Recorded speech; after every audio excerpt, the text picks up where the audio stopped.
Prophet ﷺ said, a believer is not stung in the same hole twice. If you messed up once with one because of something, because of some circumstances or whatever it is, you found weakness in one way, don't put yourself in the situation to keep getting stung and finding weakness in that same way over and over and over again. And the third thing that I'll leave you with is a dua. And I pray that each and every single one of us will analyze their relationships as they leave this gathering.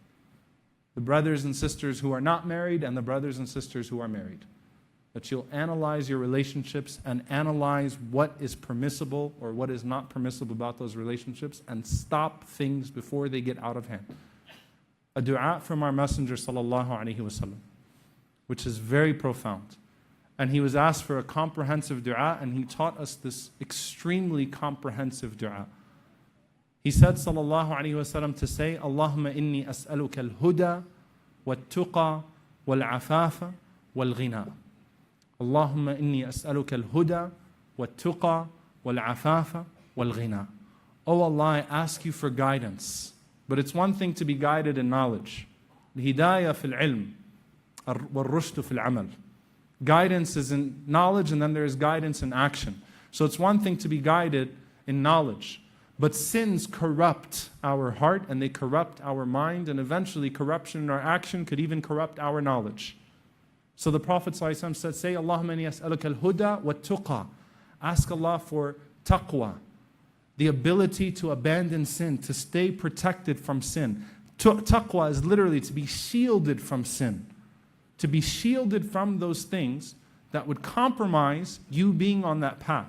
And it's really interesting because in the du'as of the Prophet ﷺ, when he tells us to ask for guidance, he rarely only specifies guidance, but there's something else after the guidance to keep you on it. Allahumma ahdini wa saddidni. Oh Allah, guide me and keep me on that path of guidance. So he said, say, Allahumma inni as'aluka al-huda wa tuqa. Because the scholars say that a lack of taqwa will eventually corrupt your hidayah as well. A lack of taqwa will lead to a lack of hidayah as well. It'll take you off the path as well. And then the second two, Allahumma inni as'aluka al-huda wa tuqa wal afaf. Modesty, to be protected from fahisha, from sa'a sabila, that dark path, to be protected from wickedness, to be protected from those things.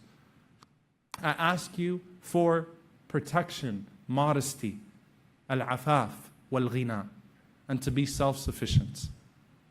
Why? When you look in Surah Al-Mu'minun, Allah subhanahu wa ta'ala mentions in the beginning of Surah Al-Mu'minun the top two things that usually lead to the corruption of an individual. Either money or zina, or both. So al-afaf wal-ghina are things that we seek protection, that we seek from Allah subhanahu wa ta'ala as means of protection. To fail in one usually will lead to a failure in the other. Because once if a person starts to feel poverty, and ghina is a feeling inside, a feeling of being sufficed.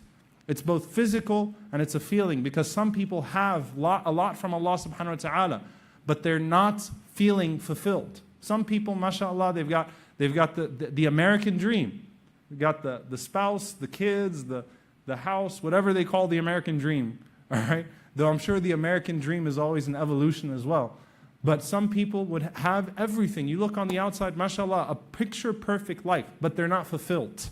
They don't have ghina inside their hearts that the Prophet ﷺ mentioned, to feel sufficed. And when you don't have that, it usually will lead to a compromise of your modesty. So say, Allahumma inni as'aluka al-huda wa-tuqa wal-afafa wal-ghina. May Allah subhanahu wa ta'ala put those traits inside of us, protect us and protect our families from the scorn of zina, protect us from anything that would lead to us falling out of favor with Him or lead to us to oppress His creation.